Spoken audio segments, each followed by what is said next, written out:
How do you pick your niche? In today's video, we will be talking about how you pick your niche, and I would even go into venture to say your micro niche. My name is Akash Inti, influencer at Inti Syndicates.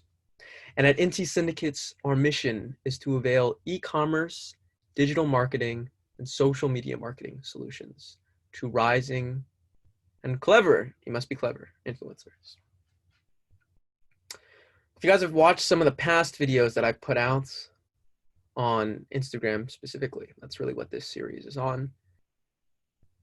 I've talked about the concept of a niche, the concept of a micro niche, and the importance of these concepts specifically for influencers. Now, in my journey of being an influencer and continuing to grow to be an influencer, I found picking a niche and a micro niche, like what do I niche in, right? Or what do I specialize in? Not only what do I specialize in, but what do I subspecialize in? Now, I was a biology major back in college. You'll see the degree up there. There we go. That's what that one is. I studied biology. And as a biology major, in ecology specifically, we learned of this concept of a niche. Now, I don't know if you guys are into nature shows as much as I am. I absolutely adore nature shows. And one of the concepts that I learned in ecology was this concept of niche. So I was like, oh, cool, ecology. Talked about niche. I remember what that was back in college, back in biology or ecology. What does this mean in this whole social media landscape? And I was kind of like, why does social media have this term niche and ecology have this term niche? Is there a relationship between these two? I'm gonna go explore. A niche, as we talked about in a past video, is a specialization. It's an area of focus. Now, if we look at it in the ecology context, a niche is an animal will occupy a niche.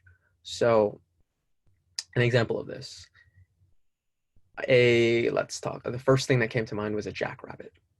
A jackrabbit lives in a desert environment. If you live in the Arizona area, I'm sure you probably have seen jackrabbits before. They can get rather large, and they have very large ears. The reason that they have large ears is because they hear and sense the things around them.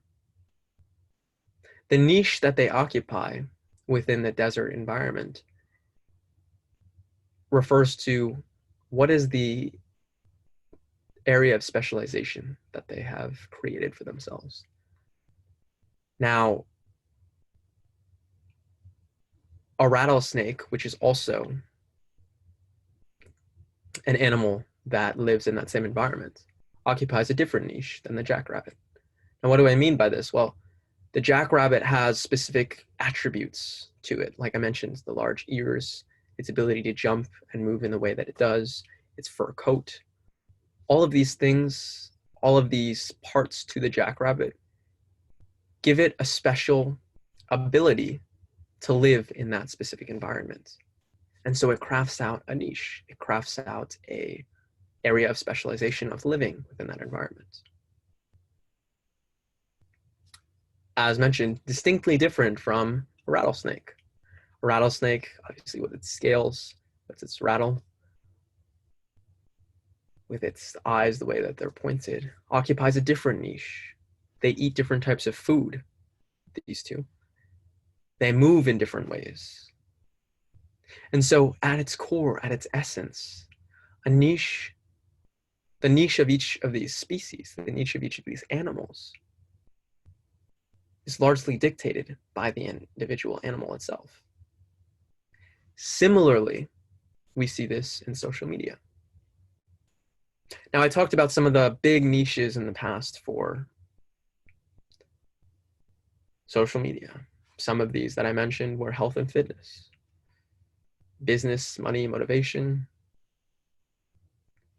animals, and memes. And these are only a few. I encourage you to check a past video where I talked really in detail about these two concepts of niche and micro niche. But how do you pick your niche, right? Like, you're watching this right now and you're like, okay, cool story about the rattlesnake, cool story about the jackrabbit. Yeah, I understand. I've heard this term in ecology or biology maybe when I was younger. I wasn't really paying attention maybe in high school. Maybe you were. Maybe you're like, oh, I love this whole concept. I don't know. Maybe you're really into it. Maybe you're like, I don't know. Regardless, the point being, you find the niche for yourself. But how do you choose that, right? A lot of it comes down to self-awareness and knowing who are you as an individual. I mean, even for me, I'm still understanding who am I, right? Yeah, I'm this guy. I'm this influencer speaking to you right now who runs a social media agency.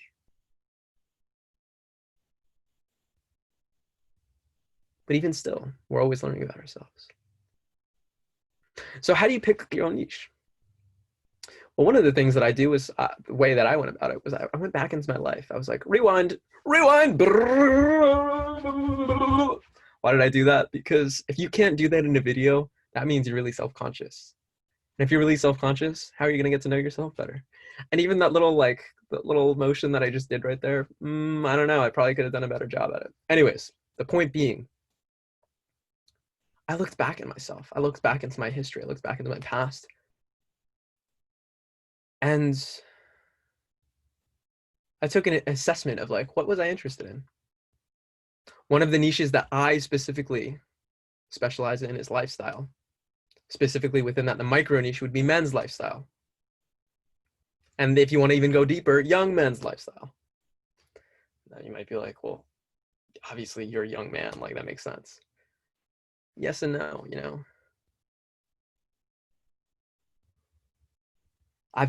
For me personally, why did I choose that niche?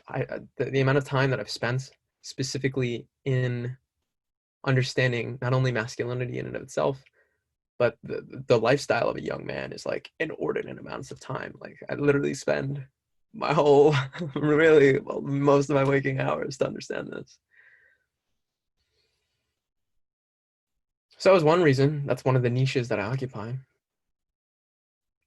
The other big niches that I occupy, and again, I'm only giving you these examples so that you can start coming up with some of the things that you're interested in.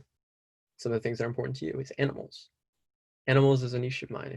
If you see my Instagram, my personal Instagram, you'll see, oh yeah, this guy posts animal pictures just about every day. There's other things you'll notice if you continue to pay attention to the way, not only the way that I post, but what I post. You'll get a better understanding of, okay, cool, this makes sense, or oh yeah, I see how he's applying these specific strategies in his Instagram profile. And you may be like, dude, you only have like 1,800 followers. How are you an influencer? An influencer doesn't have to do with the number of followers, but it has to do with more so with the amount of engagement. Right? Anyone could have millions of followers in the world, but if people aren't engaging, are you really influencing? I don't know. So how do you choose your niche? How do you choose your micro niche? Part of it comes down to deciding, right? Like, first off, this whole influencer journey, it's not like, okay, tomorrow, bam, I'm an influencer, right? Like, no, it's a process. I'm a few years into this myself right now, but it's a process, right? It's not like yesterday I'm like, all right, I'm going to be an influencer. And then today I'm like, okay, cool, I'm an influencer. At the same time, it is, right? Like, the second that you decide that you are an influencer, you're on that journey. You're continuing forward. You're continuing to actually make it happen. Now, it might happen very quickly. It might happen very slowly. Part of it is out of your control. Part of it is in your control. The only thing that we focused on is the part that's in our control. And what's in our control? The niche that we choose. You see, whatever you post about inevitably becomes your niche in some senses. So I would encourage you to take a look back into what were your previous posts? What were you posting about? You see, we can use our Instagram to craft the way that we look to the world, whether you're a business or a person, an individual, or even a brand. We have the ability to craft and show who we are to the world. Now, who we are inside might be someone different than the world. Ideally, what I've found the people who are most successful are those who are able to communicate what's going on inside in a pure way, in a way that's very true, right? It's not like they have someone inside going, like one person inside, and then outside in the world, it seems like there's someone completely different. No, the people who are, I found the best influencers are actually most aligned with sharing what's going on in the inside and presenting that with the outside world. So take a look back into your posting patterns. What were you presenting to the world? Historically, what have you presented to the world? And that's helpful. Obviously, your past doesn't define your future, so it's just giving you some ideas of who you were in the past. But it gives you some ideas. It's like these breadcrumbs that you follow. And you'll be like, oh, I get it. This is the person that I'm becoming. This is the person that I am in the future. How do you pick your niche? How do you pick your micro niche?